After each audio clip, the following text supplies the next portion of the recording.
Bonjour à toutes et à tous. Avant de plonger dans l'épisode du jour, Mélanie et moi avons une annonce un peu spéciale. Vous le savez, ici on décortique la biologie et les neurosciences pour vous aider à performer sans vous épuiser. Mais on sait aussi une chose, la théorie a ses limites. Parfois, pour vraiment unlock your powers, il faut savoir débrancher la machine pour mieux la recalibrer. C'est pour ça qu'on a décidé de passer de vos oreilles à la réalité. Du 5 au 11 juillet, on vous ouvre les portes d'une expérience immersive, notre toute première retraite. Détox et vitalité près de Toulouse. Imaginez une villa d'architectes incroyable en lisière de forêt, le cadre idéal pour ce reset du corps et de l'esprit dont vous avez besoin si vous flirtez un peu trop près avec le mur de la performance. Mon rôle sera de vous offrir un accompagnement holistique en travaillant sur votre terrain biologique pour restaurer votre énergie profonde. Et de mon côté, je vous transmettrai les leviers de la neuroperformance pour stabiliser votre état interne. Ce qui est génial, c'est qu'on ne fera pas que de la théorie. On alignera des ateliers pratiques chaque soir pour que vous repartiez avec des outils concrets. Ce sera une détox sur mesure, rythmée par des jus bio-pressés à l'extracteur et des buffets de crudités, ainsi que des randonnées matinales. Et entre deux ateliers, sachez qu'on a même prévu des créneaux pour des massages, histoire de rendre la détox vraiment savoureuse. On garde l'esprit The Human Hack, une approche scientifique, mais dans une bulle de déconnexion totale. Attention, pour garantir cet accompagnement sur mesure, on limite la session à 6 participants seulement. Alors, si vous sentez qu'il est temps de vous offrir ce reset pour retrouver votre pleine puissance, rendez-vous sur thehumanhack.com, section retraite. On a vraiment hâte de vous y retrouver. Et maintenant, place à l'épisode. Depuis des décennies, on nous répète que l'intelligence est un capital. Quelque chose que l'on possède ou pas. Qu'un bon raisonnement, un QI élevé ou des capacités cognitives solides suffiraient à garantir la réussite, la performance et parfois même le bonheur. Et pourtant, dans la réalité, ce sont souvent les personnes les plus brillantes qui doutent le plus, qui suranalysent, qui s'épuisent, qui tardent à passer à l'action. À l'inverse, certaines personnes moins intelligentes, au sens classique, semblent agir avec une fluidité, une justesse et une efficacité presque déconcertantes. Alors, une question se pose. Et si le problème venait de notre définition même de l'intelligence ? Et si l'intelligence n'était pas une capacité figée, mais un état intérieur relationnel, contextuel, qui permet ou non à nos capacités de s'exprimer ? Cette vision bouscule profondément notre rapport à la performance. Elle interroge le rôle de l'intuition, des automatismes, du passage à l'action. Elle met aussi en lumière un paradoxe souvent dérangeant. Penser trop peu parfois nous empêche d'agir et l'intelligence, lorsqu'elle reste enfermée dans la tête, peut devenir un frein plutôt qu'un levier. Dans cet épisode, nous allons explorer cette autre manière de comprendre l'intelligence. Une intelligence qui ne se réduit pas à des scores ou à des compétences, mais qui se vit, se régule, s'incarne dans la performance, dans le leadership, dans l'entreprise, dans l'éducation et plus largement dans la façon dont chacun construit sa place dans le monde. Pour en parler, nous avons le plaisir d'accueillir le docteur Fanny Nussbaum. Avec elle, nous allons explorer une vision de l'intelligence à la fois rigoureuse et profondément humaine. Une intelligence qui ne se mesure pas seulement, mais qui se vit, se régule et se respecte.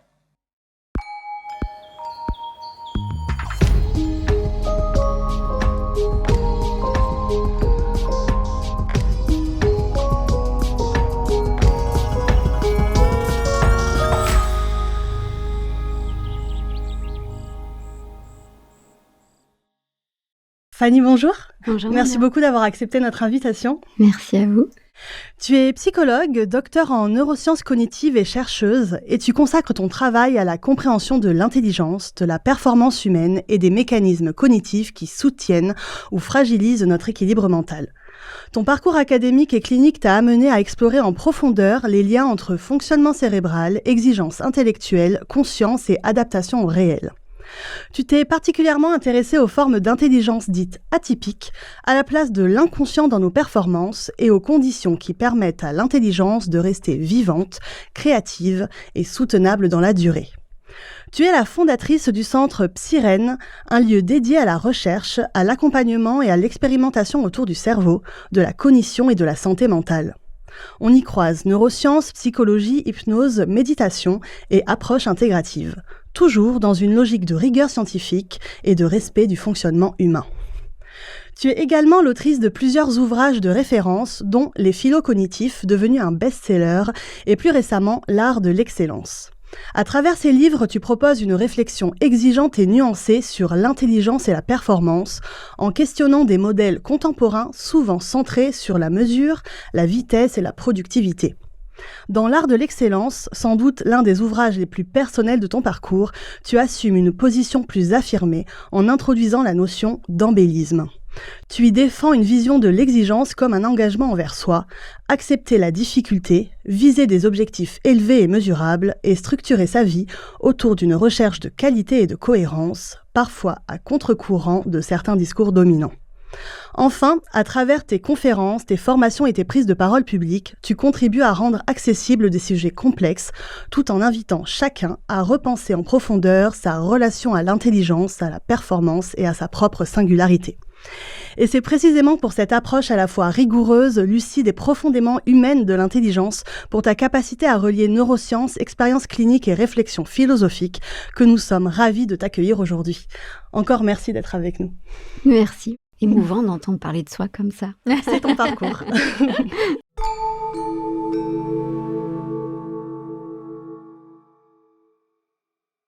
Ouais, on est effectivement très heureuse et on va commencer avec cette première question pour rentrer dans le vif du sujet.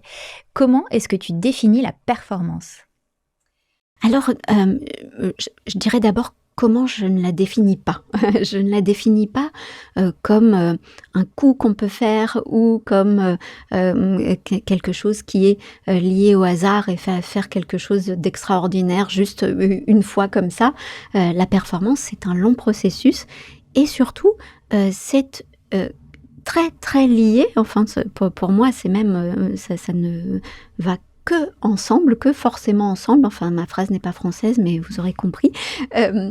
C'est l'intelligence ou le summum, le graal de l'intelligence. Donc, je ne sais pas si c'est le moment de détailler, mais en tout cas, j'explique que l'intelligence est un état et que dans cet état, il y a 3 stades. Et parmi les 3 stades de l'intelligence, il y a d'abord l'antiphase, qui est un stade où on est peu ou pas en intelligence. Donc, peu importe les capacités qu'on a, même si on a de super capacités relationnelles, par exemple, quand on est en antiphase, on ne peut pas exprimer ses capacités relationnelles. Et donc, alors qu'on est très doué d'habitude pour la relation, là, on va commettre des bourdes, on ne va pas être bien raccord avec les autres, avec son environnement, on ne va pas savoir communiquer correctement, parce qu'on est en antiphase, donc on est fatigué, on est impressionné par quelqu'un, on est dans un moment un peu chaotique, il nous est arrivé des choses le matin et qui nous ont un peu déstabilisés, etc. Donc on peut être en antiphase à un moment et puis 10 minutes plus tard être en performance, mais voilà. Donc l'antiphase, c'est ce moment où on n'est pas ou peu en intelligence. Ensuite, le deuxième niveau, c'est la compétence. Quand on est en compétence, là, on est plutôt OK, on est plutôt adapté aux attentes de son environnement. Et le troisième stade de l'état d'intelligence, quand on arrive au mieux à exprimer ce qu'on a en soi, ce qu'on a dans les tripes, que ce soit des capacités relationnelles, des capacités artistiques, des capacités intellectuelles, et bien, dans ce cas-là, quand on est le plus intelligent possible, c'est quand on est en performance. Et où là, tout déroule, on a l'impression que justement, tous ces automatismes qu'on a mis très longtemps à acquérir, tout d'un coup, ils s'expriment dans la réalité. Et ils sont en train de marquer le réel. Et ça, c'est la performance. Super, oui, on développera évidemment tout ça pendant tout cet échange. Qu'est-ce qui t'anime ? Quelle est ta mission de vie ? Je crois que j'ai 2 missions de vie. La première, qui est vraiment la première dans le duo, c'est être une bonne maman. Ce sont mes enfants. Enfin voilà, créer un clan, un cocon avec mon mari évidemment, mais mon œuvre c'est davantage mes enfants, mais créer ce clan et faire de mes enfants, c'est horrible de dire faire pour ses enfants, mais faire de mes enfants un homme et une femme debout. Voilà, ça c'est ce qui m'importe le plus, donc je passe tout le temps qu'il faut avec mes enfants dès que je peux et voilà, je pose tout ce que je suis en train de faire dès que l'un des deux entre dans la pièce et a besoin de moi, ou même s'il n'a pas besoin de moi d'ailleurs, s'il est là, je le chope. Voilà, donc ça c'est la première mission. Et la deuxième, eh bien, c'est vraiment je voudrais être une intellectuelle qui compte. Donc ça c'est pour mon ego, mais je voudrais rendre le monde plus beau en expliquant le mécanisme de l'intelligence et en permettant aux gens au quotidien d'appliquer le mécanisme de l'intelligence. Comment faire pour être le plus souvent en état d'intelligence possible. Voilà, je crois que c'est ça que j'ai à faire aujourd'hui tant que je suis vivante. Et j'espère passer à la postérité, encore une fois, bien sûr pour mon ego, mais aussi parce que je crois fondamentalement dans les théories que je propose, et j'espère qu'elles feront leur petit. Bah, je crois que c'est déjà un peu le cas quand même. Oui, ça commence pas mal, mais on ne sait jamais, ça pourrait s'arrêter.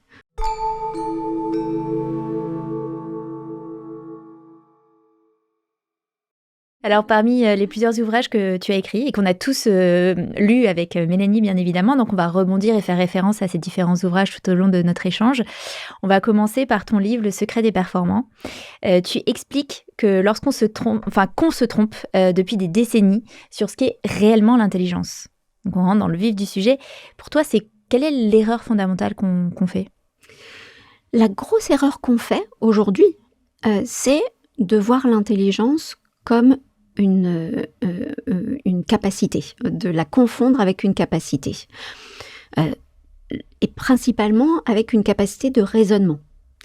Et ce qu'il faut savoir, c'est que sur le plan étymologique, alors bien, je fais une parenthèse avant de continuer sur le plan étymologique, très souvent, on sait que un terme qui a été créé, dont l'étymologie a été d'origine, voulait dire quelque chose, peut très bien évoluer et vouloir dire complètement son inverse des années ou des siècles plus tard. Mais là, il y a un faisceau de choses qui montrent que le mot intelligence n'est pas approprié, à commencer par l'étymologie. Je crée du suspense.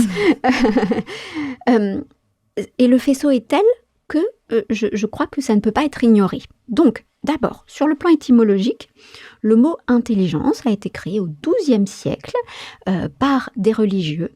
Et l'idée, c'était de s'extraire de sa basse condition humaine pour s'élever vers le divin. C'était ça, l'intelligence. Donc, c'était proposé comme un processus dynamique d'élévation de soi. S'élever vers le divin, ça veut dire aller trouver ce qu'on a de plus beau, de plus grand en soi, de plus divin en soi, et le montrer au monde. Donc, s'extraire de je suis là sur Terre juste pour boire et manger et faire de la basse besogne avec moi-même, du rudimentaire avec moi-même, s'extraire de ça et faire quelque chose de plus grand avec soi. Donc là, on fait référence à la spiritualité. Dans le sens le plus large et le plus neutre du terme. Exactement, c'est tout à fait ça. Ça, c'était au XIIe siècle. Et puis, ensuite, il y a eu Descartes qui a proposé il n'a pas parlé de cartésianisme, on appelle ça le cartésianisme, mais à partir de Descartes et puis ensuite avec les Lumières, il y a eu cette idée de valoriser énormément la tête pour minimiser le corps, avec Descartes, mais aussi avec les religieux. Alors ça a commencé bien avant, l'idée qui était proposée par Jésus, par exemple, c'était oublie ton corps, oublie tes désirs, oublie ton envie d'être le plus grand, le plus gros, le plus beau, le plus fort, oublie la volonté de puissance, etc. Il faut que tu sois humble en permanence, que tu oublies ton corps et tes pulsions et que tu ne sois plus qu'un qu'un être pensant, finalement, hein, que tu ne sois plus que dans ta tête. Donc finalement, tout ça a fait son chemin sur des centaines et des centaines d'années pour que on arrive avec les Lumières qui ont apporté plein de choses, et Descartes a apporté plein de choses, et d'abord la pensée scientifique et rationnelle, donc merci Descartes. Mais en tout cas, sur ce pan, l'intelligence, on a cette idée de l'intelligence comme n'étant que quelque chose de la tête, que raisonner, penser, réfléchir, alors que c'était pas du tout l'idée de départ. Donc on pourrait dire, ok, le terme intelligence a évolué, et on s'en tient à la nouvelle définition. Sauf que, si on prend tout ce qui serait des synonymes de l'intelligence, comme par exemple la sagacité. Être quelqu'un de sagace, on croit toujours que c'est quelqu'un qui a un esprit fin, qui perçoit bien les choses. En fait, la sagacité, c'est du flair. On parle de la sagacité d'un chien. Donc, rien à voir avec l'intelligence raisonnante. C'est presque physiologique, en fait. C'est de l'intuition, c'est de l'intuition qui se transforme en instinct, on verra ça peut-être plus tard. Mais voilà, c'est du sentir, c'est je sens les choses, j'ai du flair. Et justement, quand on dit que quelqu'un a du flair, ça veut dire qu'il sent bien les choses. Et donc, on pourrait dire que dans ce sens-là, qu'il est intelligent. Et puis, si on voit tous les antonymes de l'intelligence, donc tous les opposés à l'intelligence, par exemple, pardon, je vais dire un gros mot, con, quelqu'un qui est con ou quelqu'un qui est conne, ça vient de kunus, qui était le fourreau de l'épée au départ. Ensuite, par glissement, c'est devenu la vulve féminine. Et pourquoi on disait de quelqu'un qu'il était con ou conne par analogie avec le sexe féminin? Parce que c'est le sexe faible dans le sens de la force, on peut comprendre. Mais voilà, donc l'inverse d'intelligent, c'est pas quelqu'un qui ne raisonne pas, c'est quelqu'un qui est faible, qui n'a pas de force. Donc l'intelligence, c'est la force, c'est le flair. Si on voit tout ça, débile de la même façon. Quelqu'un qui est débile, c'est quelqu'un qui manque de force, quelqu'un qui est handicapé, donc qui manque de force. Il y en a plein comme ça. Les autres mots ne me viennent pas, mais justement, j'en ai parlé dans mon dernier livre. Vraiment, il y a un florilège, presque tous les synonymes ou antonymes qu'on trouve à intelligence. Il n'y a pas une seule fois l'idée de raisonnement ou d'inverse du raisonnement. Donc l'intelligence n'est pas une capacité de raisonnement particulièrement. L'intelligence, c'est un état. Nous avons tous des tonnes de capacités, et justement Howard Gardner qui parle des intelligences multiples, c'est en ça que je ne suis pas d'accord, c'est que ce sont des capacités, mais ce n'est pas de l'intelligence. Pourquoi dis-je ça? C'est parce que une capacité, on l'a de façon assez structurelle, c'est du hard en soi. On a une capacité qu'on a pu développer à travers le temps, ou alors qu'on a assez naturellement respiré. On a cette capacité de façon vraiment intrinsèque. En revanche, il y a des capacités qu'on va développer. Mais en tout cas, on a ce hard, c'est hard skills, comme disent certains. Donc, on a ces capacités. Mais, comme je vous le disais tout à l'heure, quelqu'un qui a de bonnes capacités émotionnelles, un jour, il va être fatigué, il ne va pas être bien. Cette capacité-là, on ne peut pas dire qu'il est intelligent à ce moment-là. Il va pas, quand on parle d'intelligence, on parle de quelque chose de presque divin, de presque magique qui se passe. Quand on voit une performance, quelqu'un qui crée une performance sous ses yeux, on est là, on fait waouh, on sent qu'il y a quelque chose de magique qui est là. En réalité, on peut déterminer le processus, mais voilà. Donc c'est pour ça que je propose que l'intelligence n'est pas une capacité, que c'est un état, et que peu importe les capacités qu'on a, parfois on va être en état de révéler ses capacités au monde, et parfois on va pas être en état. Donc parfois on est en état d'intelligence, et parfois pas, peu importe les capacités qu'on a. Ouais, c'est super intéressant, ça change totalement le paradigme en effet et ça permet justement alors bien sûr, il y a peut-être des gens qui sont plus régulièrement en état de montrer cette intelligence-là que d'autres. C'est juste.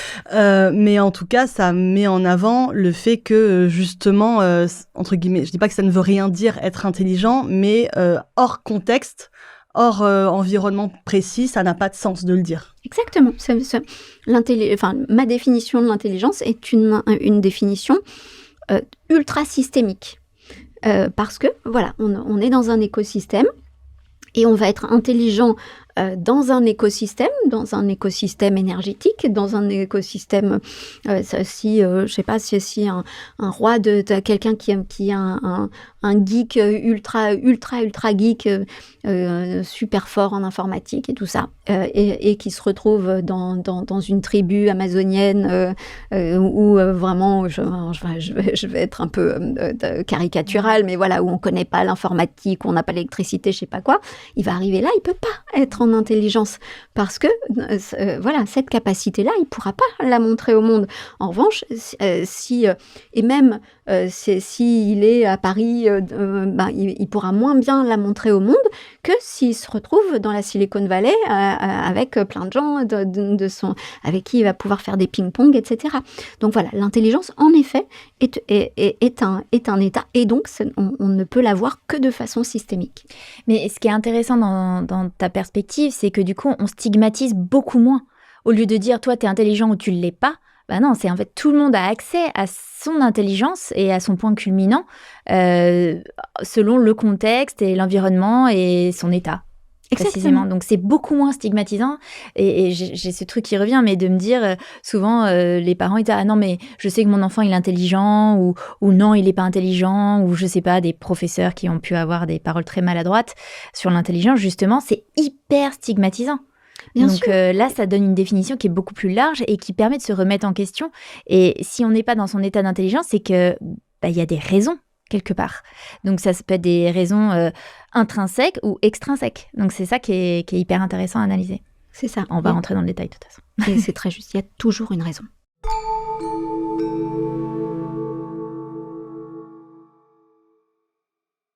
On a parlé tout à l'heure justement de ces 3 états d'intelligence.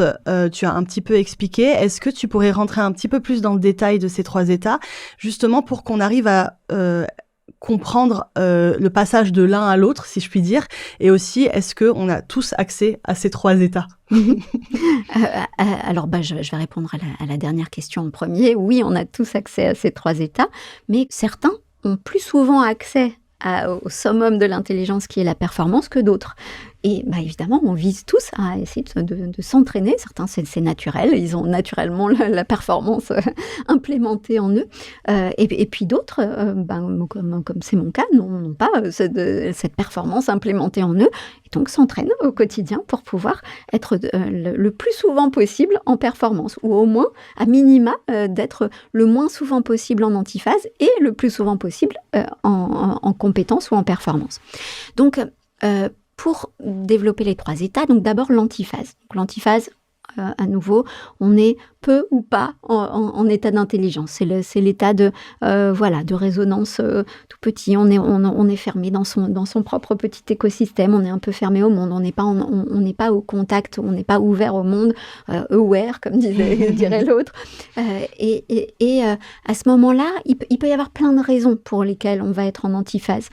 On peut être en antiphase de façon complètement naturelle.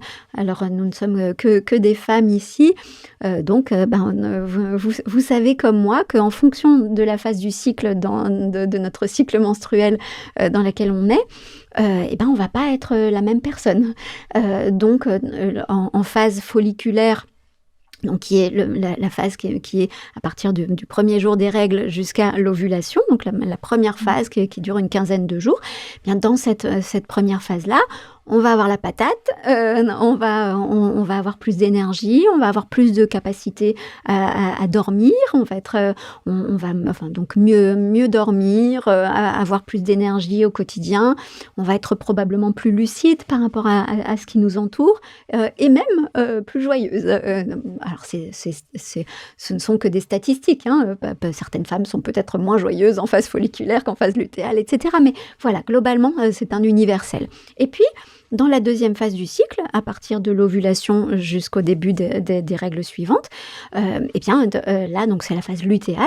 Et dans la phase lutéale, on est plutôt descendante au niveau de l'énergie. On va être plus irritable, on va être moins lucide par rapport à ce qui nous arrive. On va avoir tendance à être plus négative et on va moins bien dormir. Et donc, ça va augmenter cette boucle de rétroaction on va moins bien dormir, donc on va être fatigué, donc on va être encore moins lucide, etc. Et c'est là qu'on a toujours un homme gentil qui va nous dire « Mais qu'est-ce que t'as tes règles ou quoi ?» C'est ça, voilà. Et il n'a pas tort, en réalité. Mais sauf que c'est pas le moment où on a ses règles, en général, c'est plutôt quelques jours avant qu'on n'est pas extraordinairement bien.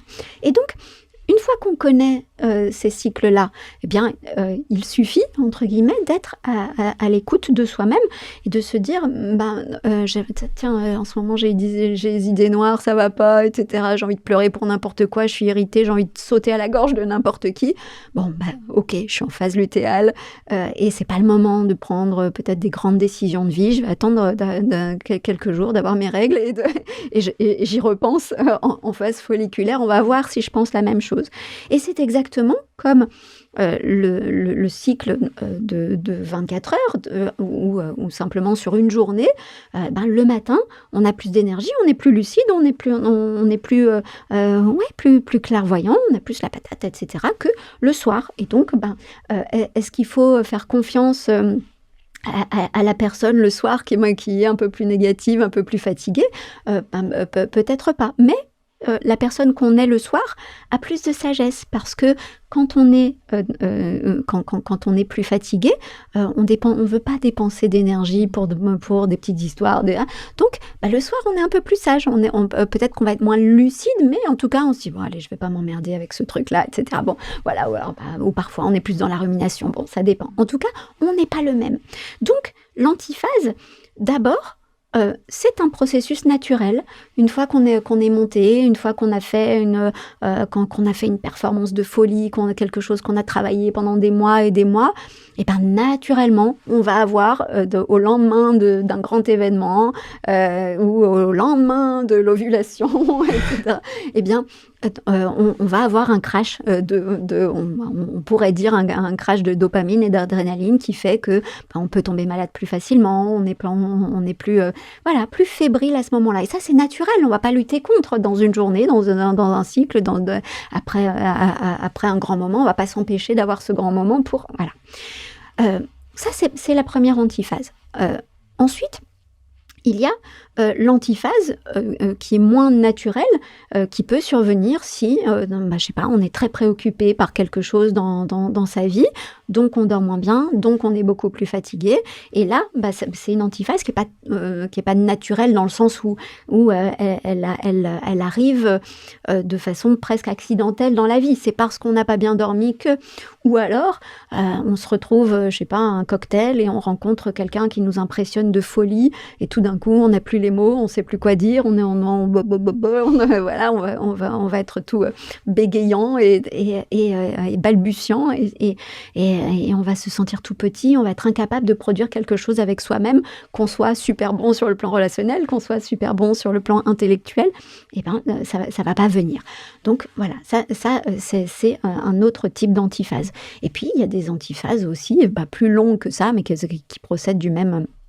De la même cause, qui seront, par exemple, on est en train de vivre un divorce, on a perdu un être cher, et là, on va pas être super bien, ou on a vécu au travail, on n'est pas à l'aise, on a un patron qui nous met trop de pression, etc. Voilà. Donc ça peut nous mettre en antiphase. Alors quand on s'écoute pas soi-même pendant trop longtemps, on peut être en antiphase aussi. et ça me fait faire une parenthèse vers laquelle on reviendra plus tard, c'est la performance, ça ne veut pas dire être au taquet tout le temps. Ça veut dire justement profiter de chacune de ces phases.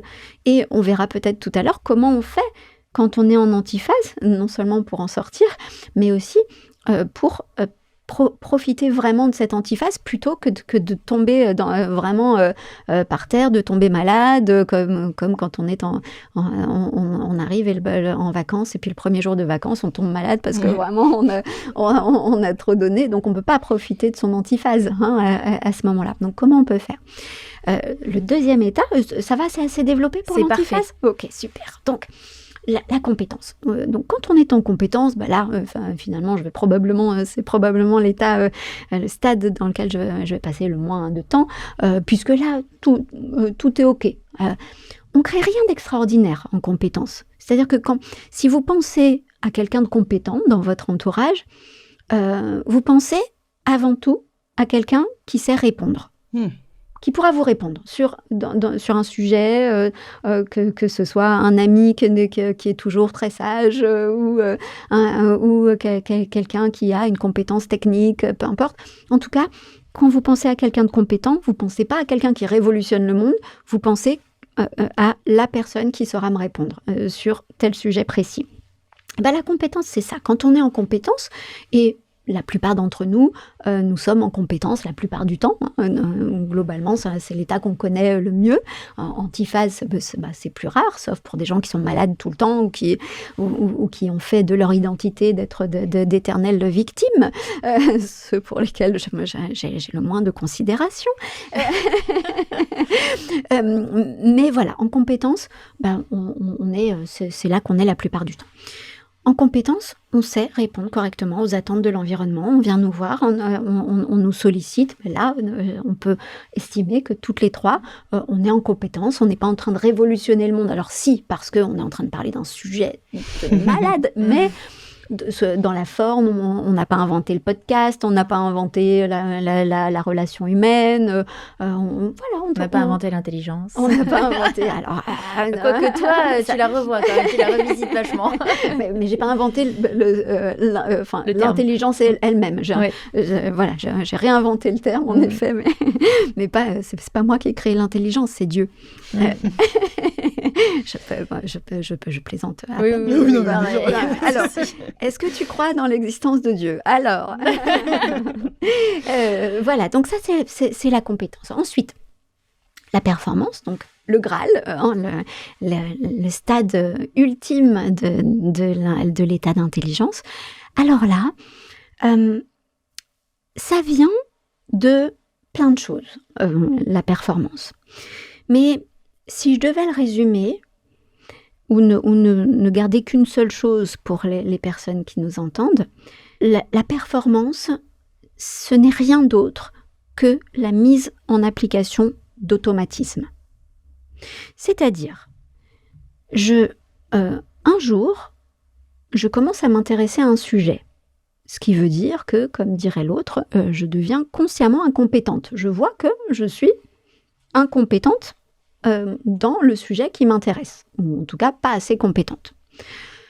Je commence à m'entraîner sur ce sujet. Plus je m'entraîne, meilleure je deviens.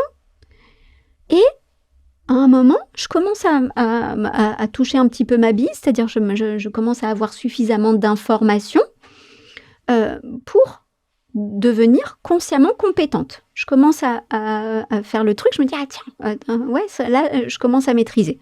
Donc, par exemple, si on prend un enfant, un lycéen qui apprend un cours, donc au début, quand il ouvre son cours, s'il n'a pas écouté en cours, quand il ouvre, au départ, il va se dire, zut, je sais rien du tout. Ensuite, il va lire son cours une fois, par exemple, et là, il va devenir consciemment compétent. S'il a compris tout le truc, il va devenir consciemment compétent. C'est-à-dire que s'il a son papier sous les yeux, il peut dire, il s'est passé ça en telle année, ou telle réaction chimique, ça donne ça, etc. Il a compris, il a le papier sous les yeux, donc il devient consciemment compétent. Compétent dans le sens de, il a l'information. Ensuite, il va commencer à se tester lui-même et à vraiment apprendre. C'est-à-dire qu'il a lu, il a compris, maintenant il faut qu'il apprenne. Donc il va se tester et pour se préparer pour l'évaluation qui aura lieu, qu'est-ce qu'il va faire? Il va créer des automatismes. Si on me pose telle question, c'est ça que je dois répondre. Donc il va créer des automatismes. Si on me dit A, je dis B. Si on me dit C, je dis D, etc. Il crée des automatismes. Et là, qu'est-ce qu'il va faire pour créer des automatismes? Il va répéter. Il va répéter, se faire des quiz à lui-même, parce que maintenant on sait que c'est pas en relisant qu'on apprend le mieux, que c'est en se faisant des quiz, en s'interrogeant soi-même, en ayant une feuille blanche en face de soi, et puis en écrivant à chaque fois tout ce dont on se souvient, puis après on regarde ce qu'on a oublié, et puis hop, on remplit encore la fiche. C'est comme ça qu'on apprend. Donc on crée des automatismes. Et le seul moment où on peut dire qu'on sait vraiment bien, c'est quand on a acquis ces automatismes suffisamment pour que soit on connaît son texte par cœur, donc il est complètement automatisé, on appuie sur le bouton et voilà, comme ça déroule. Ou alors, on a vraiment bien maîtrisé les éléments et on les a tellement répétés qu'on répond de façon naturelle. C'est exactement comme le processus de la marche. Nous trois, nous avons a priori appris à marcher entre peut-être 9 mois si nous étions hyper fortes sur le plan de la mobilité et 1 an et demi si on était à peu près normal. Voilà. Quand on a appris à marcher, qu'est-ce qui s'est passé? D'abord, on s'est levé sur ses petites jambes, et puis on a fait un petit pas, et puis ensuite on est retombé sur ses fesses, on est allé faire 3 heures de sieste. Et après, on a réessayé, on a fait 2 pas, etc. On a fait 3 heures de sieste. Et la sieste sert beaucoup, beaucoup, parce que, là je digresse, mais je digresse pour la bonne cause. La sieste sert énormément parce que parmi tous les bienfaits du sommeil, il y a un processus qui s'appelle, donc il y a les ripples et les spindles. Je vais m'arrêter seulement sur les ripples parce que c'est ce qui est le plus magnifique. Les ripples, ce sont des répétitions en boucle. On a vécu un truc fantastique dans la journée précédente, un truc qui était important, que notre cerveau aura jugé comme important, une interaction importante, ou alors on a appris quelque chose sur le plan moteur, sur le plan intellectuel, peu importe. Donc voilà, on a appris quelque chose, où il s'est passé, ou alors on s'est disputé avec quelqu'un, donc c'était important, et le cerveau a besoin de le processer, comme on dit. Et bien, qu'est-ce qu'il va faire? Si il estime que c'est important, s'il estime que c'est pas important, non. S'il estime que c'est important, il va les répéter. Il va répéter la scène jusqu'à une 20aine de fois. Pour que, vraiment, et on sait voir cette boucle dans le cerveau où on répète la scène en question. C'est pas un truc de malade, ça? Oh, mais complètement. Et c'est dans quelle phase de sommeil? C'est dans le Alors, c'est sommeil plutôt profond? au stade 2. Ouais, exactement. Ouais. C'est plutôt au stade 2, donc qui est le sommeil profond, Ouais. donc qui est une onde delta. Et donc, c'est plutôt à ce moment-là que ça se passe, les ripples. Donc, on va répéter. En avant, le truc de folie, c'est que si vraiment notre cerveau juge que c'est super, super important, on peut aller en arrière aussi. C'est-à-dire répéter la scène en arrière. Notre cerveau répète la scène en arrière. Donc, vous voyez l'importance de la répétition. Est-ce qu'on peut en avoir conscience? Est-ce que ça peut se transparaître à travers les rêves ou pas du tout, ça? Je sais pas, c'est une très très bonne question. Ce qui est sûr, c'est que dans les rêves, on rejoue souvent des choses qu'on a vécues dans la journée précédente. Mais c'est la phase je sais pas. paradoxale, par contre, les rêves. C'est dans le sommeil paradoxal déjà. Donc, alors, c'est pas toujours dans le sommeil paradoxal. On peut. Mais c'est juste qu'on se souvient pas. Voilà. Mais le truc, c'est que, alors, les rêveurs lucides, par exemple, les gens qui pratiquent le rêve lucide, c'est-à-dire qui arrivent à être conscients qu'ils sont en train de rêver pendant qu'ils rêvent, et qui même pour les meilleurs rêveurs lucides, ils arrivent même à modifier, Moi, je fais ça. à agir. C'est vrai. Je fais marche arrière, je suis vraiment une réalisatrice de mes rêves. Non, mais toi, t'es bizarre. Puis tout à l'heure, vraiment, sans avoir appris. Non, depuis toujours. Et tu te réveilles pas la nuit. Je dors très peu. Faut Faut quand même le préciser. Voilà, bravo. Je Non, parce qu'elle n'y arrive pas. C'est pas qu'elle fait la fête tous les soirs. Seulement. Je pourrais te donner des trucs alors peut-être pour dormir mieux. Mais vous voyez l'importance, si notre cerveau le fait vraiment naturellement en dehors de nous-mêmes, Mais c'est clair. c'est que c'est super important. Et en fait, pour accéder, pour parvenir à la performance, l'important, c'est pas seulement de comprendre, pas seulement d'apprendre comme ça une fois un truc, c'est de le répéter, de l'automatiser. Et ce qu'on sait, c'est que sur le plan cérébral, il y a les automatisations, ça fait comme ça. Donc, quand on apprend quelque chose au début, quand c'est laborieux, quand on y passe beaucoup d'énergie, Oui. comme Ça nous quand on coûte en était enfant, énergie. voilà, ça nous coûte beaucoup d'énergie. C'est pour ça qu'on allait faire une sieste juste après avoir commencé à faire un pas, puis 2 pas, etc. On était capoute après. Donc, ça nous prend beaucoup d'énergie. Donc, on est beaucoup en préfrontal. Alors, les petits, ils sont pas vraiment complètement en préfrontal, mais en tout cas, voilà, ça coûte beaucoup d'énergie. Et puis, ensuite, plus on répète, et plus ça va devenir naturel, et ça va s'automatiser dans le cortex pariétal. Et là, donc, on aura tous nos schémas automatisés. Et c'est pour ça qu'aujourd'hui, quand on marche, vous et moi, à part si on marche sur un chemin hyper sinueux où il faut qu'on fasse hyper attention et où là, ça va nous coûter de l'énergie. Mais si on marche dans la rue, n'importe où, on peut faire plein de choses en même temps. On peut téléphoner, on peut manger, etc.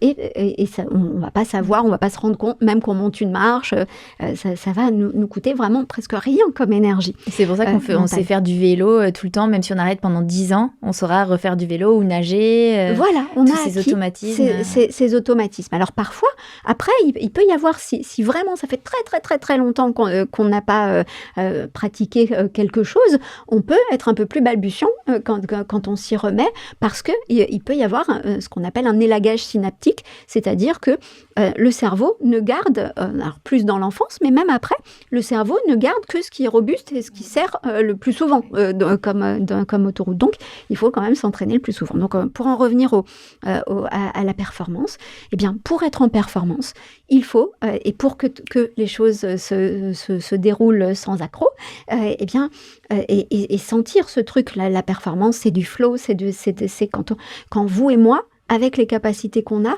on sent que tout d'un coup ça déroule, on a l'impression qu'on a des yeux derrière la tête, qu'on a tout compris, que notre cerveau a tout traité tout de suite, et hop, on dit la bonne chose au bon moment, on a la bonne pensée au bon moment, on a la bonne action, la bonne décision au bon moment, on va avoir, je sais pas, si on est un athlète, on va faire exactement le bon geste qu'il faut et qui va plier le game, voilà, ça c'est la performance. Et on va au-delà de soi-même, même si c'est avec ses propres capacités. Eh bien, pour ça, il faut avoir automatisé, ce qui fait qu'on n'y pense plus. Aujourd'hui, on pense plus à quand on marche, c'est devenu quelque chose de naturel. Et c'est bizarre, parce que finalement, ce qui est naturel, c'est quelque chose qui se travaille. Le naturel se travaille. Donc, c'est quelque chose qui s'est automatisé.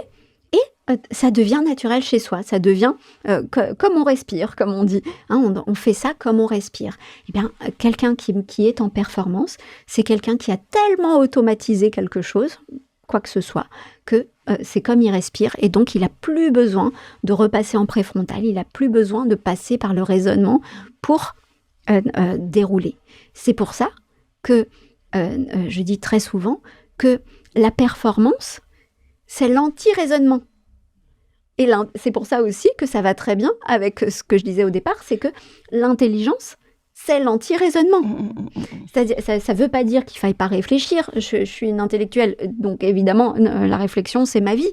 Je ne fais que ça toute la journée, d'écrire, de penser, de me prendre la tête sur plein de sujets. Je ne vais évidemment pas plaider contre le raisonnement. Mais il y a un temps pour le raisonnement et il y a un temps pour la décision, l'instinct, la performance.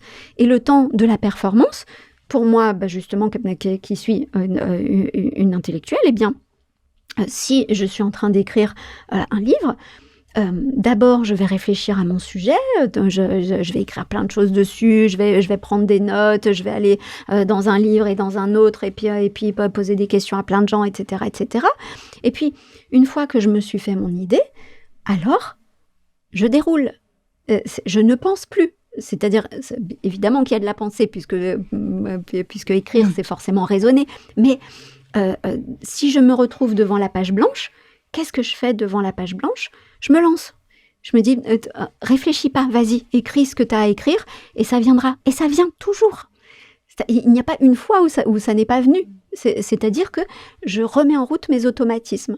Et là, vu que mes automatismes ont été faits, alors j'ai plus qu'à dérouler. Absolument. Si je voulais être un petit peu taquine, je pourrais dire que je comprends mieux cette décorrélation du raisonnement par rapport à la performance intelligence, parce qu'on voit que sur les plateaux télé en particulier, de nombreux commentateurs qui sont très performants dans leur exercice, qui selon moi n'ont même pas l'état de compétence, mais qui sont malgré tout arrivés dans cette performance et qui, selon mon prisme aussi, n'ont absolument aucune intelligence. Donc je ne sais pas comment on pourrait l'expliquer, mais en tout cas, ça peut être intéressant aussi. Oui, alors pour moi, là on va entrer dans l'idéologie, mais pour moi c'est un problème de valorisation de trop, mais ça peut être un autre sujet, mais de trop de valorisation de la médiocrité. Et donc, et puis le fait que toutes les paroles se valent aujourd'hui. Donc, on peut faire parler, je sais pas, une personne de télé-réalité ou une influenceuse, un influenceur à côté. Qui n'a aucune légitimité à parler d'un sujet précis. C'est ça, mais tous les avis se valent. Et le pire, c'est qu'on doit respecter ça. C'est-à-dire que si on ne respecte pas l'égalité des avis, cette idée que tous les avis se valent, alors on n'est pas quelqu'un de bien dans la société. On est quelqu'un qui n'est pas respectueux de la parole de tout le monde, qui est supérieur, jugeant. Voilà, c'est ça. Et ça, je pense que c'est un gros problème sociétal. Ouais, c'est clair. Et il y a aussi quand même une notion qu'on n'a pas encore abordée, en lien pour moi avec la performance, ou en tout cas avec l'apprentissage, c'est la notion d'alignement. Parce qu'on a beaucoup plus de facilité à imprimer des choses lorsqu'on a une émotion qui est reliée à cette chose. Ça peut être une connaissance ou un élément moteur, physique, si on est totalement aligné d'un point de vue intellectuel avec ce qu'on fait. Ouais. Et donc, dans la performance, ça compte quelque part, puisque on est en capacité d'apprentissage lorsque on est aligné avec soi-même et ses valeurs intrinsèques. Et du coup, on est plus en performance et plus facilement et plus régulièrement à partir du moment où on est dans un contexte dans lequel on est plus aligné. Complètement d'accord. En fait, la performance, c'est un processus éminemment écologique. Écologique dans le sens où, si on veut être quelqu'un de performant et de performant toute sa vie, le plus souvent possible toute sa vie, et pas que ça soit juste pendant 5 ans où on est là à se donner comme un malade et puis ne pas durer. Si on veut ça, il faut absolument respecter ces cycles physiologiques, ces cycles neurophysiologiques. Et aussi, je suis complètement d'accord avec ce que tu dis, Charline, respecter qui on est. Respecter qui on est, ce qu'on veut, son authenticité. Et ça, je crois qu'on entend ça tous les jours, qu'il faut se respecter soi-même, être à l'écoute de soi-même, etc. Le problème, c'est que les gens ne savent plus ce qu'est une valeur et ne savent plus quelles sont leurs valeurs aussi. Parce qu'on est influencé par des courants qui promeuvent des valeurs qui ne sont pas toujours très humanistes, on va dire. Je vais essayer d'être politique. Alors, moi, je dirais l'inverse, parce que tu sais, peut-être, je suis complètement anti-humaniste. Je suis anti-humaniste. Je cherche un autre mot, mais il n'est pas venu. Oui, mais enfin, je comprends. Mais tu as compris le sens. En tout cas, qui ne vont pas dans le sens de l'humain, et là, je suis complètement d'accord avec toi. Pourquoi je dis que je suis anti-humaniste, en tout cas anti ce qu'on a fait de l'humanisme aujourd'hui. Parce que l'humanisme, encore une fois, si on en vient à une question de définition, prenons l'humanisme de la Renaissance, même si ça ne s'appelait pas exactement humanisme, mais on disait faire ses humanités à la Renaissance. Et faire ses humanités, c'était travailler son latin, son grec, ses lettres, puis plus tard ça a été la philosophie, les sciences. C'était redonner encore la même définition que l'intelligence, redonner à l'humain sa dignité. Donc l'élever par, cette fois-ci, en effet, la pensée, la connaissance, l'élever par là. Et ensuite, avec les Lumières et Diderot et d'Alembert, dans le dictionnaire de Diderot et d'Alembert, pour la première fois, on a vu une définition de l'humanisme qui, pour la première fois, était une définition philanthropique et pas du tout une définition liée à l'élévation. C'était plus du tout être un humaniste, c'est être quelqu'un qui s'élève, mais qui s'élève pour lui-même, mais qui s'élève aussi pour la société.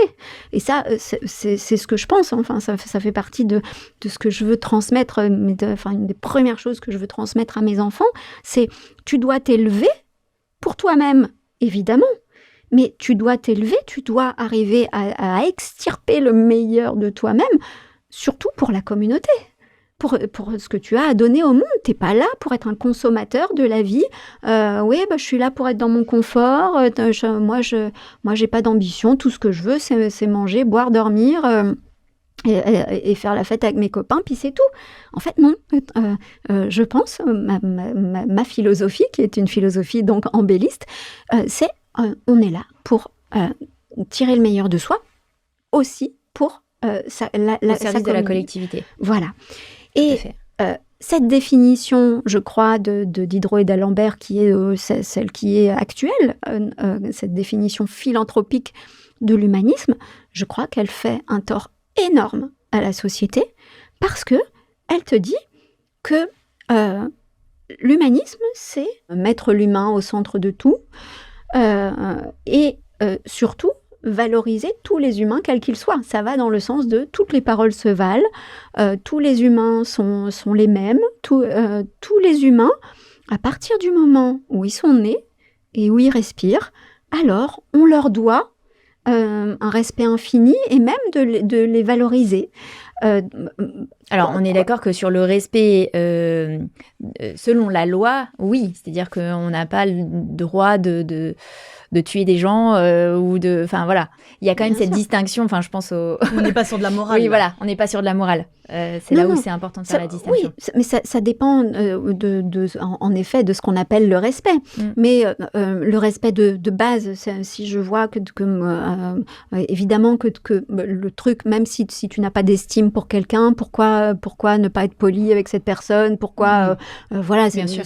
Avant tout, c'est une question de te faciliter la vie, quoi. Pourquoi être désagréable avec les gens? Pourquoi aller créer du bruit dans une interaction quelle qu'elle soit, alors que ça va pas te rendre plus grand, plus beau, plus fort. Donc, je sais même pas si c'est une question de respect.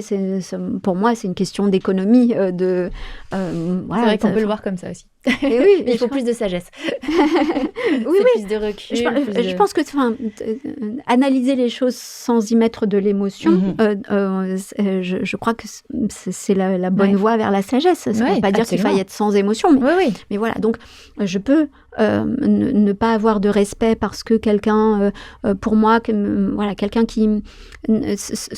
J'en ai parlé tout à l'heure, mais quelqu'un qui est beaucoup dans la victimisation, dans cette idée que je fais de mon mal-être une identité.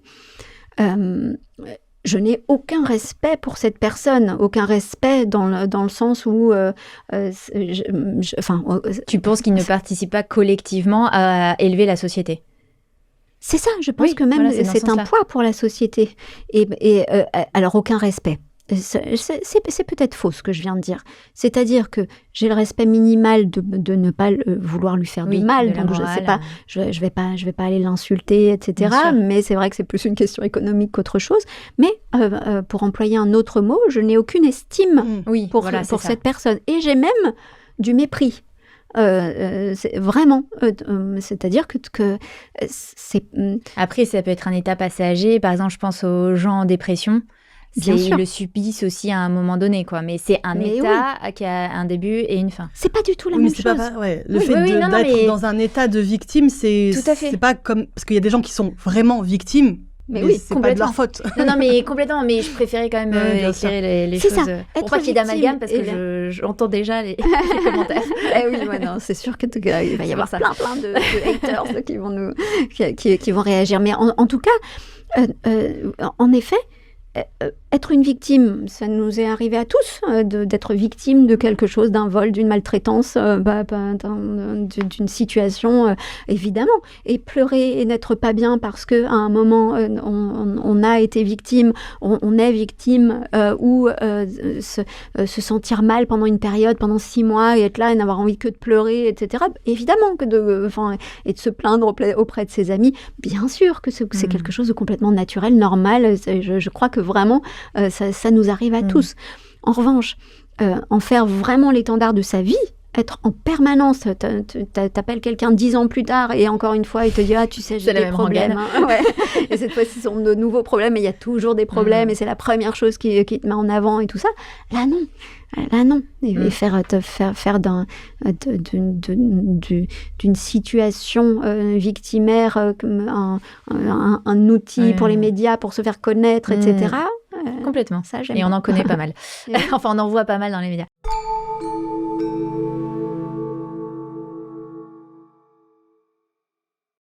Il y a une notion sur laquelle j'aimerais qu'on revienne, qui est précisément une des raisons d'être de The Human Hack, c'est cette performance écologique. Et j'ai adoré quand tu as dit la performance, c'est être dans l'écologie, justement. Vraiment, ça me fait même quelque chose, parce que je trouve que c'est précisément là où on se trompe aujourd'hui dans la définition de la performance, qui est une constante volonté de croître. Et quand on est tout le temps en train de croître et qu'on ne prend jamais de pause et qu'on ne répète pas les choses, etc., c'est là où on tombe dans l'excès et on n'est plus du tout dans l'écologie. Donc, je veux bien qu'on parle un peu de cette notion d'écologie liée à la performance. Oui, alors pour ça, prenons encore une fois une journée. Dès le réveil, ce qui est ultra important, c'est qu'on ait un pic de cortisol. Donc le cortisol qui est l'hormone du stress et dont on pense très souvent que c'est mauvais pour la santé. Or, il faut à tout prix qu'on ait ce pic de cortisol parce que ça nous donne le coup de fouet qui va lancer notre journée. Et si on n'a pas de pic de cortisol, on va être vaseux. Et en plus, si on n'a pas ce pic de cortisol, vu qu'il y a une sorte d'effet pendulaire, un balancier, moins notre pic de cortisol va être important le matin, et plus il va être important le soir. Enfin, plus on aura de cortisol le soir. Et le soir, on aura de mélatonine, et donc moins on s'endormira. Exactement. Donc de sérotonine, de mélatonine. Exactement. Donc, si on veut avoir le moins de cortisol possible le soir pour pouvoir s'endormir correctement, déjà rien que pour ça, il faut qu'on ait un gros pic de cortisol le matin. Un des hacks pour avoir du cortisol le matin, c'est un truc tout simple, c'est avoir de la lumière, et de la lumière la plus intense possible. Donc la lumière naturelle. Alors, naturel quand on peut. Le plus possible. En effet, naturel quand on peut. Donc, si on peut sortir le plus possible, là, comme ça, on a tout le spectre lumineux et même s'il ne fait pas beau, ce sera toujours plus lumineux qu'à l'intérieur quand vous allumez toutes les lumières.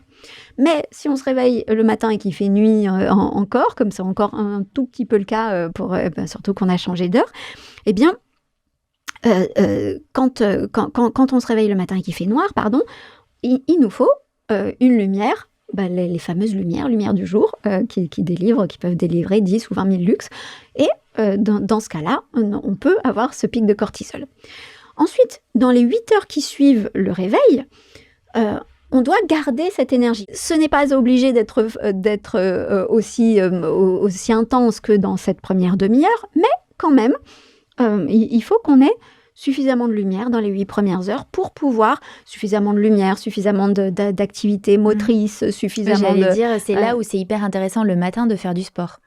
Exactement. En tout cas, quand on dit du sport, rien que la marche, le mouvement est hyper important pour justement prolonger cette dynamique et ce cortisol et derrière pouvoir mieux s'endormir le soir. Pour Donc, dans les 8 premières heures de sa journée, on a besoin d'adrénaline, de dopamine et d'acétylcholine pour pouvoir être super concentré, pour pouvoir être au taquet dans sa vie.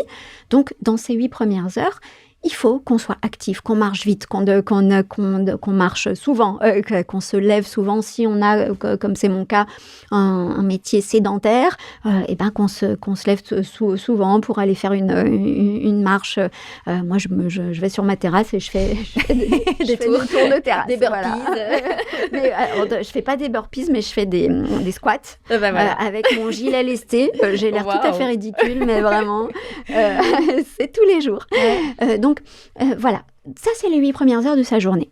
Et puis, et vous allez, enfin, tu vas voir que je réponds à ta question, Charline. Après, à la fin, je réponds. Et puis, arrive l'après-midi, milieu d'après-midi à peu près. Et là, dans l'après-midi, on doit commencer à redescendre. On doit commencer à redescendre, à sécréter davantage de sérotonine cette fois pour être plus cool, pour être plus détendu et pour commencer vraiment la redescente jusqu'au soir pour pouvoir s'endormir. Donc là, à ce moment-là, si je suis une personne un peu pushy en me disant « Non, mais la performance, etc. » et que je continue à ce moment-là à mettre la lumière à bloc, à marcher super vite, à être au taquet, à être vraiment dans quelque chose d'actif, comme c'était super utile le matin, là, j'ai tout faux. C'est-à-dire que là, je vais contre mon rythme. Son propre rythme chronobiologique. Oui, et je casse tout. En fait, je vais mal dormir le soir parce que je vais pas me préparer au sommeil, donc le lendemain, je vais pas être en bon état, etc., etc. Donc là, j'ai rien compris si je fais ça. Et je me crois dans la performance. Peut-être ça peut fonctionner pendant quelques jours, même quelques années, pourquoi pas. Mais pas plus. Voilà, on casse le système, on crée de l'usure, on crée quelque chose qui fonctionne pas ou pas longtemps. Je n'y crois pas que ça fonctionne toute une vie comme ça. Je n'y crois pas. Donc, l'après-midi, il faut être beaucoup plus doux avec soi-même. Il faut baisser un peu la lumière, même toujours garder de la lumière. Hein. Il faudrait avoir au minimum 1 à 2 heures de lumière naturelle par jour. Donc, c'est vrai qu'en hiver, c'est difficile. Mais voilà, quand les beaux jours sont là, on peut quand même essayer de le faire. Et la lumière de l'après-midi, notre cerveau sait que c'est une lumière d'après-midi, donc c'est OK qu'on ait cette lumière-là. Donc, être plus doux avec soi-même. Et là, les activités qu'on va faire, ça ne va pas être les mêmes que celles du matin.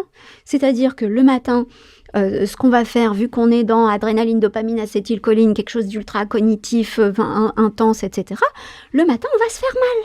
Le matin, on va taper dedans, on va écrire, on va réfléchir sérieusement, on va faire des choses qui sont douloureuses pour soi, on va faire pour certains, là, c'est papier administratif, des choses qui sont douloureuses.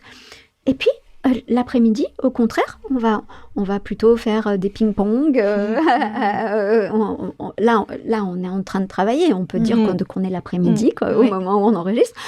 On est en train de travailler. On est toutes, je crois, super concentrées. Oui. Hein, mais c'est pas de la concentration qui fait mal. Oui, non. Hein, on n'est pas dans... on n'est pas en alerte. On n'est pas en vigilance. Voilà. Et voilà, on est dans quelque chose de plus doux. Et pour ma part, je reçois des patients. Alors, ma spécificité, c'est que je reçois des patients uniquement par téléphone. Enfin, je ne sais pas si c'était important de le dire à ce moment précis, mais en tout cas, mes patients, j'ai tendance à les placer plutôt en fin de journée parce que c'est le moment où à la fois je suis concentrée, mais à la fois je suis plutôt dans ce ping-pong relationnel, dans quelque chose de créatif.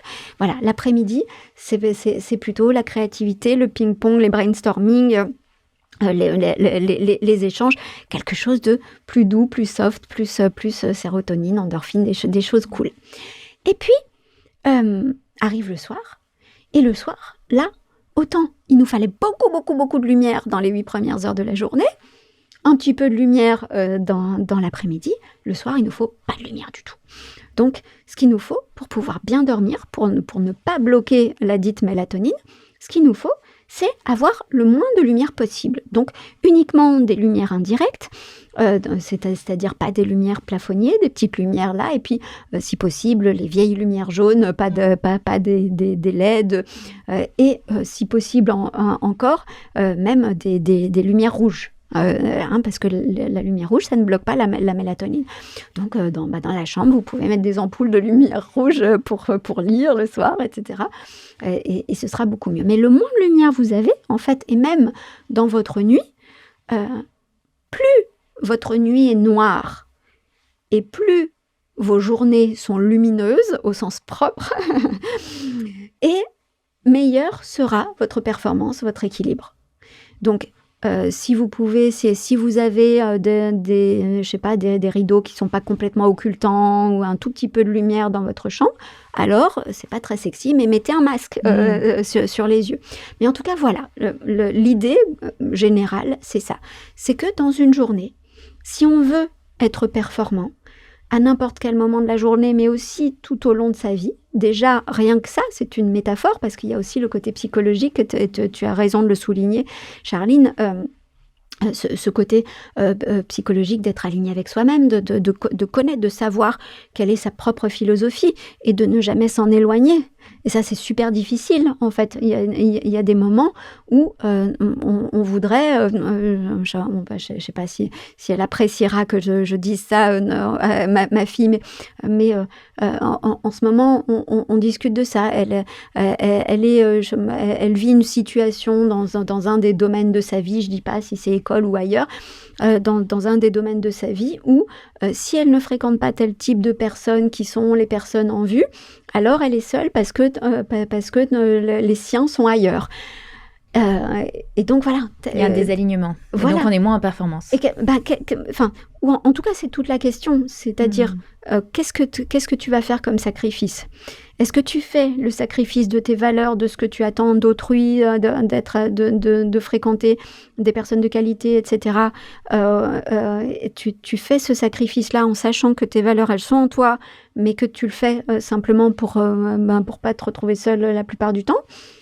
Ou alors, est-ce que tu décides de ne pas démordre à tes valeurs et aux personnes que tu as envie d'avoir dans ta vie? Et dans ce cas-là, tu préfères être seule, et il faut renforcer ton âme pour accepter d'être seule à des moments qui sont importants et nombreux dans ta journée. Donc, voilà, ce sont bizarrement des questions philosophiques fondamentales. Et on en vit tous les jours, des petits dilemmes comme ça. Alors, où est-ce que je me situe moi-même ? Où est le bien ? Où est le mal ?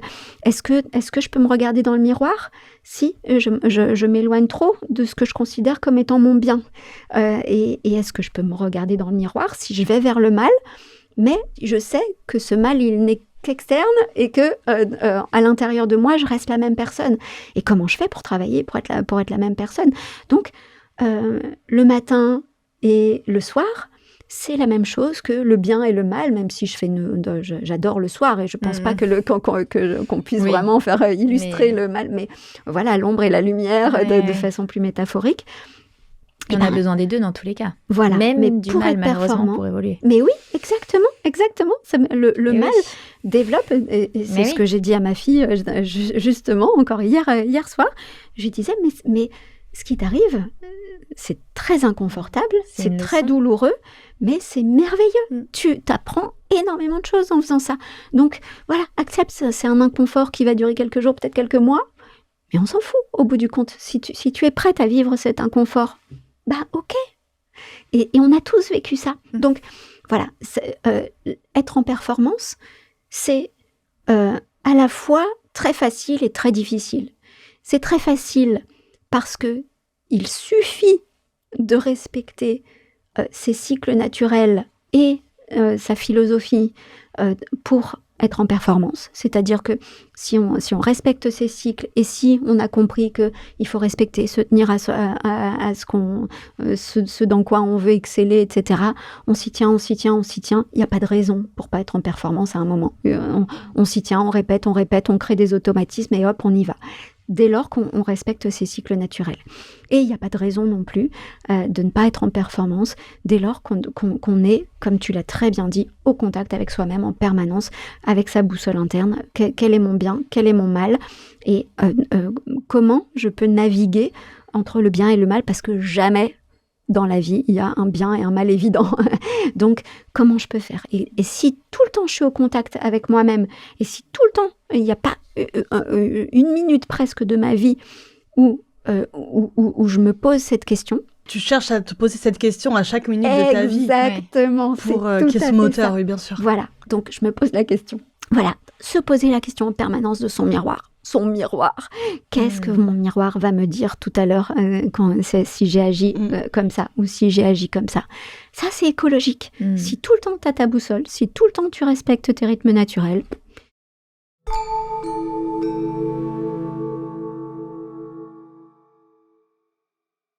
On a parlé donc de performance, cette recherche de performance, de l'intelligence, etc. Et tu as donc développé une philosophie, on en a parlé un petit peu en introduction, qui est l'embellisme, et qui a derrière cette recherche d'excellence. Est-ce que tu pourrais nous en parler un petit peu, dire d'où ça vient ? Est-ce que tu recherches réellement derrière Avec grand plaisir. Alors, l'embellisme... le terme embellisme que j'ai choisi, que j'ai trouvé, je l'ai piqué, je l'ai pas vraiment piqué parce que je l'ai arrangé à ma sauce, mais je l'ai piqué un peu à Nietzsche, qui parle lui d'embellissement. Et il n'en parle pas exactement comme moi j'ai voulu le développer ensuite. C'est une idée très existentialiste. C'est faire de sa vie une œuvre d'art, faire de sa vie quelque chose de beau. Faire de soi et de son environnement, de tout ce qu'on touche, quelque chose de beau. Donc là, mon idée, mais je crois que même sans savoir que vous étiez embelliste, je crois que là, voilà, on essaye de créer quelque chose de beau, quelque chose qui tombe juste. Je ne sais pas si on va réussir, mais en tout cas, on fait tout pour. Et c'est ça l'embellisme. Et l'embellisme, je l'ai proposé comme une religion. En réalité. Une religion dans le sens où j'aime beaucoup la définition d'Harari d'une religion, Harari dans Sapiens, je crois, où il dit, bon, je vais vous le dire à ma sauce parce que c'est pareil, je l'ai transformé aussi, une religion, c'est la mise en pratique d'une philosophie. C'est-à-dire que le véganisme est une religion. Le capitalisme est une religion, je sais pas, le marxisme, tout ça, ce sont des religions. C'est-à-dire qu'il y a une philosophie, un capitaliste te dit qu'il faut que tu acquières de la matière, et même surtout de l'argent, ou c'est plutôt un matérialiste qui va te dire qu'il faut que tu acquières de la matière, que tu aies de plus en plus on va rester sur le capitalisme, parce que voilà, de plus en plus d'argent, parce que ça te donne ta puissance, etc. Après, il y en a qui aiment, il y en a qui n'aiment pas, peu importe, le véganisme, voilà. Il y a toujours une philosophie derrière, mais la religion, c'est la mise en pratique. C'est-à-dire que tu répètes au quotidien des actes, des gestes, des comportements, tu as des codes sociaux qui sont relatifs à une philosophie. Donc, de la même façon, on pourrait dire que d'être de droite, de gauche, d'extrême droite, d'extrême gauche, ce sont aussi des religions, dans le sens où il y a une philosophie derrière, une manière de voir la vie, de voir ce qui est bien, ce qui est mal, d'être même parfois dans la métaphysique, de croire en Dieu ou pas, etc., qui serait plus d'un bord que de l'autre, etc. Donc ça, ce serait la philosophie. Et la mise en pratique, c'est je suis de droite, de gauche, d'extrême droite, d'extrême gauche. Donc, à mon sens, la philosophie qui est la plus juste avec l'élévation de soi, avec parvenir à faire de sa vie une œuvre d'art, il y en a deux, mais il y en a une encore plus que l'autre, à laquelle je pense davantage. Donc d'abord le stoïcisme, et ensuite l'existentialisme. L'existentialisme qui dit que finalement on crée qui on a envie d'être.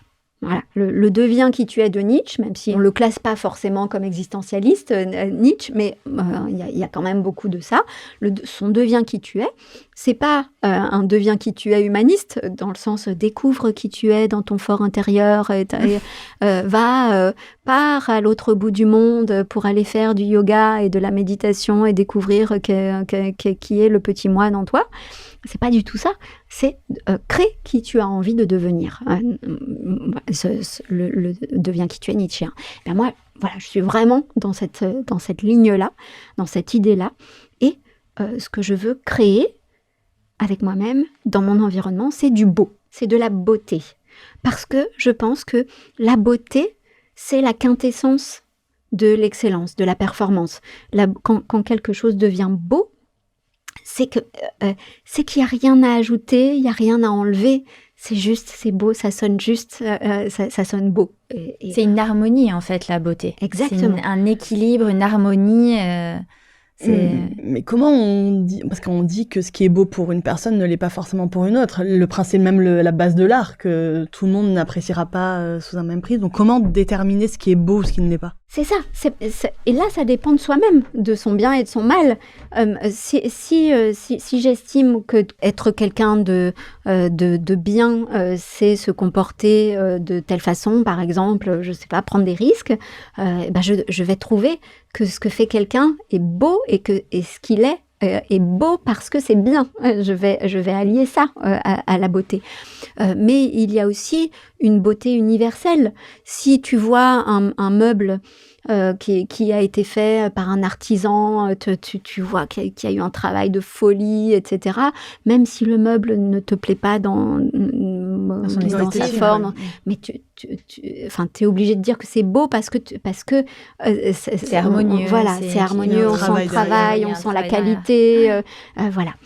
Donc, l'embellisme, c'est cette idée que dans ton quotidien, si tu pratiques une religion de façon classique, enfin ce qu'on entend classiquement par une religion, je sais pas, tu pratiques classiquement la religion catholique, eh bien, quand tu vas à l'église tous les dimanches, tu entends toujours les mêmes choses qui te sont répétées de comment tu dois te comporter, tu dois aimer ton prochain, tu dois te comporter de telle et telle façon. Je me souviens quand on s'est marié avec mon mari il y a très très très longtemps, on avait un couple qui nous suivait pour le mariage à l'église. Et ce couple, avant de se marier à l'église, donc un couple catholique qui nous préparait à la cérémonie et tout ça. Et je me souviens, le monsieur nous avait dit un truc, je sais pas, j'ai pas su comment le prendre à ce moment-là. Il nous avait dit « Un bon chrétien sent bon ». Ah, ok. Ok. Et j'ai dit « Ah, ok ». J'avoue, la réponse, elle n'est pas évidente. Enfin, le commentaire derrière, c'est pas évident quand même. Ouais, voilà. Donc, je sais pas. Peut-être qu'à l'époque, je sentais mauvais. Je sais pas. Mais en tout cas, voilà, ça fait partie. Peut-être que ce sont des choses. Peut-être que s'il y a des chrétiens qui nous entendent, ils diront bah oui, bien sûr. Moi, j'ai entendu ça toute ma vie. Un bon chrétien sent bon. C'est comme ça. C'est quelque chose qu'on entend tout le temps. Donc voilà, on a des messages quand on pratique une religion qui nous viennent. Je sais pas, on ne jure pas. Des choses qui sont comme ça, des leitmotifs. Et chez un embelliste, de la même façon, on a des pratiques quotidiennes qui font que un embelliste se comporte comme ci et ne se comporte pas comme ça. Donc, je vais facilement dire à mes enfants, par exemple, ah non, chez nous, on ne privilégie pas la sécurité par rapport au risque. Si tu choisis la sécurité à un moment où tu aurais pu choisir le risque et où, évidemment, ça ne t'aurait pas mis en danger de folie, alors, chez nous, tu n'es pas quelqu'un de bien. Donc, tu dois te comporter comme ça. Et au quotidien, on a des façons de se parler qui font que on a des automatismes qui font qu'on va dans le sens embelliste. Et l'embellisme, c'est aussi s'entourer de gens et de choses de qualité. Ne pas... par exemple, je prône que dans les rues, on supprime et on remplace tous les panneaux immondes en métal, là. Tous les panneaux bleus dans des couleurs criardes et tout ça. Ou tous les plots jaunes. C'est pas très joli. Non, c'est Voilà. agressif. Ouais. Et c'est pas bon pour notre cerveau. pas harmonieux. Notre cerveau a besoin... Exactement, tu as raison, c'est vraiment l'idée Ouais, de c'est l'harmonie. notion d'harmonie. Ouais. Voilà. Donc l'embellisme, c'est une boussole qui nous dit comment on se comporte quand on veut faire de sa vie une œuvre d'art. Et quand on veut faire de sa vie une œuvre d'art, bah forcément, on cultive l'excellence. Donc, quoi qu'on choisisse de faire, on peut choisir de faire ce qu'on veut dans la vie, mais quoi qu'on choisisse de faire, on ne doit pas accepter pour soi-même ni pour les autres de le faire de façon médiocre. Donc, on doit le faire excellemment. Et pour le faire excellemment, il faut le répéter tous les jours. Il faut avoir une sorte de kaizen personnel, le répéter tous les jours et faire en sorte de ne jamais se satisfaire de ce qu'on sait, ne jamais se dire à un moment c'est terminé, ça y est, je crois que je suis une experte dans mon domaine, c'est terminé, j'ai plus rien à apprendre. Non, il faut toujours vouloir apprendre plus, apprendre mieux. Et on pourrait me dire, mais alors donc c'est le toujours plus. Mais non, parce que, oui et non. C'est-à-dire que oui, dans le sens où jusqu'à sa mort, je crois que pour rester en vie le plus longtemps possible et dans la meilleure santé possible. C'est une stimulation en fait, voilà, ce dont tu parles. Il ne faut jamais se sentir arrivé. Et la beauté, c'est l'équilibre, c'est l'harmonie, c'est vraiment la justesse. La beauté a quelque chose de très, très, très écologique. Et donc, il faut chercher la beauté dans tout. La beauté dans la relation, la beauté dans n'importe quel type de communication, la beauté dans ses choix de vie, dans le partenaire qu'on choisit.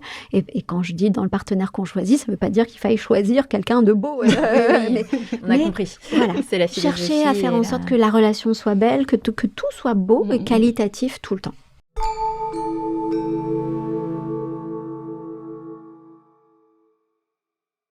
Il y a un sujet quand même qu'on voulait aborder, même si on est en temps, on est un peu juste. On a pris, mais c'est toute ta critique sur le système éducatif, en particulier comment l'école abîme aujourd'hui les enfants intelligents. J'aimerais vraiment qu'on s'attarde sur ça parce que je pense que c'est un vrai fléau, qu'il y a aussi des écoles alternatives, j'aime pas ce mot, mais alternatives qui se créent. Et qui essaie justement de faire bouger les lignes de l'éducation scolaire, académique. Est-ce qu'on peut en parler ? Bien sûr.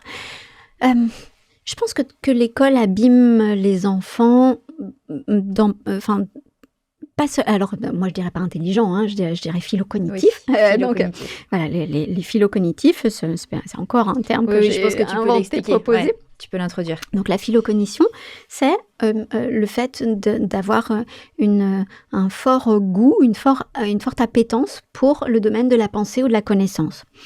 Et donc, il y a beaucoup de gens, donc j'ai établi, et c'est le livre que je suis en train d'écrire actuellement, j'ai établi qu'il y avait, alors j'ai écrit un livre il y a quelques années déjà qui s'appelle Les philo-cognitifs, donc qui explique ce que sont les philo-cognitifs avec deux profils de philo-cognitifs. Voilà, les laminaires, les complexes. Et puis maintenant, dans ce nouveau livre, je développe encore et je donne 3 modes de pensée de ces philo-cognitifs. Donc, les philo-cognitifs sont ces personnes qui ont une forte appétence pour la pensée ou la connaissance, donc qui ont besoin en permanence, quand je sais pas, le week-end ou quand ils sont sur leur temps libre, qu'est-ce qu'ils vont faire ? Ils vont aimer lire, aller faire un puzzle, aller chercher des informations sur Internet. Quand ils vont sortir, ils vont aimer aller au musée, aller à une conférence. Quand ils vont rencontrer des amis, ils vont aimer discuter de grandes questions comme celle dont on est en train de parler, ou avoir des débats, de dire je suis pas d'accord pour telle et telle raison et tout ça, mais ils vont adorer ça. Voilà, ça c'est un philo-cognitif. Ensuite, donc j'ai établi qu'il y avait les opératifs. Les opératifs, eux, sont des gens qui vont aimer être dans l'action, dans la réalisation. Donc, ils vont aimer produire, faire. Donc, eux, quand ils vont se reposer le week-end, ils vont faire des activités en famille, aller faire du vélo, ou alors tout seul, ils vont bricoler, ils vont jardiner, en effet. Voilà, faire des choses. Et dans leur vie, ils vont aimer entreprendre, faire du sport, dans leur vie professionnelle, ou être justement des artisans. Voilà, faire.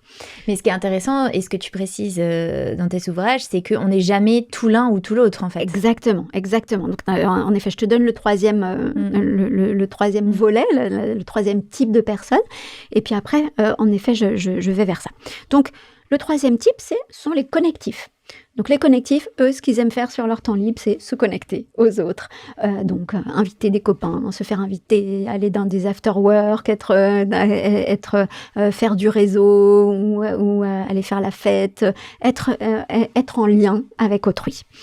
Donc parfois, ça va être plus des choses amicales, intimes, et puis pour d'autres, ça va être plus faire la fête, rencontrer plein de monde qui vont jamais revoir, mais peu importe. En tout cas, ce sont tous des connectifs. Alors, pour ma part, je suis philo-cognitive, opérative. Donc, ce qui m'intéresse le plus au monde, c'est la pensée, la connaissance, etc. Donc, tout mon prisme, ma manière de juger les gens, etc., tout va être de l'ordre de la pensée et la connaissance. Et nous avons un ami commun. Et cet ami commun, lui, il est plutôt opératif en premier et philo-cognitif. Ce qui veut dire que avec cet ami commun, on peut avoir des discussions de folie, il n'y a pas de problème puisqu'il est philo-cognitif, donc ça va. Mais pour lui-même, pour sa vie, cet opératif philo-cognitif, eh bien, la priorité pour lui, c'est l'action. C'est qu'est-ce qu'on peut en faire de cette pensée. Et, pardon de le dire comme ça, la masturbation intellectuelle, ça l'intéresse moins. Alors que, pour ce qui est d'un philo-cognitif pur, en premier, là, c'est vraiment le Graal. Le Graal, en effet. Voilà. Donc, pour en revenir à l'éducation, à l'école, et à ce qu'on qualifiait autrefois d'intelligence et que j'appelle la philocognition, donc ces enfants philocognitifs qui ont une forte appétence pour la pensée, la connaissance, qui sont donc en effet plutôt des raisonneurs, ceux-là. Ils aiment le raisonnement, ils aiment raisonner. On pourrait imaginer que l'école est leur jardin. Parce que c'est l'école, en tout cas la française, c'est vraiment le temple du raisonnement. On a des cours principalement de raisonnement, puis on va avoir un cours de sport et puis un cours de dessin quand on est au collège ou de musique. Bon. Mais sinon, la plupart des cours qu'on a, ce sont des cours qui sont liés au raisonnement. Ce que je trouve terrible, c'est que non seulement on leur apprend du raisonnement sans substance, c'est-à-dire que il n'y a pas justement de philosophie derrière, il y a parfois hélas de l'idéologie derrière, mais il n'y a pas à quoi ça va vous servir, il n'y a pas de jeu avec l'apprentissage, c'est juste du remplissage de cerveau et on ne joue pas avec tout ce qu'on pourrait faire avec des maths, avec de la philosophie, avec du français, etc. C'est vraiment ultra académique, mais académique froid. Et par ailleurs, j'ai l'impression que vraiment tout est fait pour, et je ne suis pas la seule à le dire, pour une pensée unique, pour former, c'est-à-dire que un philo-cognitif, il est fait pour tirer des flèches avec sa pensée. Il est fait pour ça. Il est fait pour rentrer dedans, pour dire des choses, pour dire je déteste les humanistes, et voilà pourquoi. Et donc, s'il dit je déteste les humanistes, point, c'est pas vraiment un philo-cognitif a priori. Mais si. Il a envie de changer la pensée. Mais oui, d'en faire quelque chose de plus. D'avoir un esprit critique, en fait. Oui, alors bizarrement, l'école nous dit, et il y a plein de gens, moi j'entends parler que de l'esprit critique tout le temps. J'entends tout le monde dire, oh là là, le monde manque d'esprit critique. Et je me dis, mais c'est fou, ça veut dire que tout le monde pense vraiment avoir un esprit critique sur cette planète. Et c'est vraiment dingue, parce que à l'école, j'ai l'impression que c'est un ersatz d'esprit critique, c'est-à-dire d'arriver à dire, je ne sais pas si un texte a été Est-ce que c'est bien Don Juan est-ce que c'est bien comment qu'il se comporte Don Juan avec les femmes? Oh, esprit critique. Bon, Oui, non, moi, ça va un peu plus loin. Je suis un peu caricaturale avec l'école, mais en tout cas, voilà. Et je crois... Pas vraiment, parce qu'en règle générale, il y a une manière de penser et de réfléchir le texte. Moi, je sais que j'ai déjà eu des situations où on n'était pas d'accord avec mon avis parce que c'était pas celui qui avait été...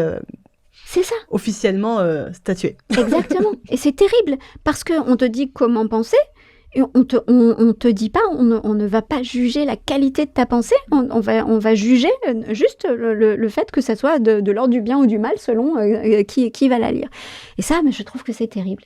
Et que aujourd'hui, on n'apprenne pas à des jeunes qui sont doués, ou en tout cas qui aiment le raisonnement, qu'on leur apprenne pas à être fous avec leurs pensées, à penser peut-être différemment, ou alors peut-être complètement dans le courant, mais en tout cas d'y aller fort, de se positionner, de dire j'aime pas, je déteste. Aujourd'hui, on peut plus dire je déteste, on peut plus dire j'ai du mépris, comme je disais tout à l'heure, c'est pour ça que je le fais exprès. Et tout comme, donc là je sors de l'école, mais il y a des mots qu'on peut plus dire sur les réseaux sociaux. S.E.X.E ou alors S.U.I.C.I.D.E. Eh bien, ces mots-là, tu n'as même plus le droit de les prononcer, comme si il y avait une interdiction d'y penser. Si je dis ça, voilà, je suis une adulte, bien, je suis pas en train d'inciter quoi que ce soit, mais on ne peut plus parler de... Oui, ou alors exactement. C'est plus possible. Et le problème, c'est que si on ne peut pas mettre de mots dessus, on ne peut pas l'exprimer, ça devient un mal-être interne, et c'est là où c'est le pire, c'est là où ça se gangrène complètement, donc c'est hyper grave. Et d'ailleurs, t'en parles aussi sur le rôle des femmes.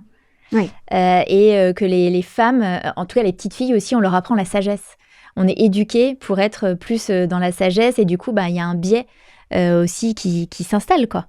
Ça va être très choquant aussi ce que je vais dire là, mais je crois que les garçons sont plus discriminés que les filles aujourd'hui.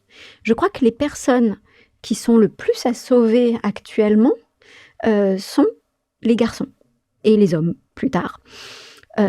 Parce que, déjà, si on reprend l'école, pour poursuivre sur cette idée d'une école qui peut faire des dégâts, les garçons, je trouve, sont très maltraités par l'école.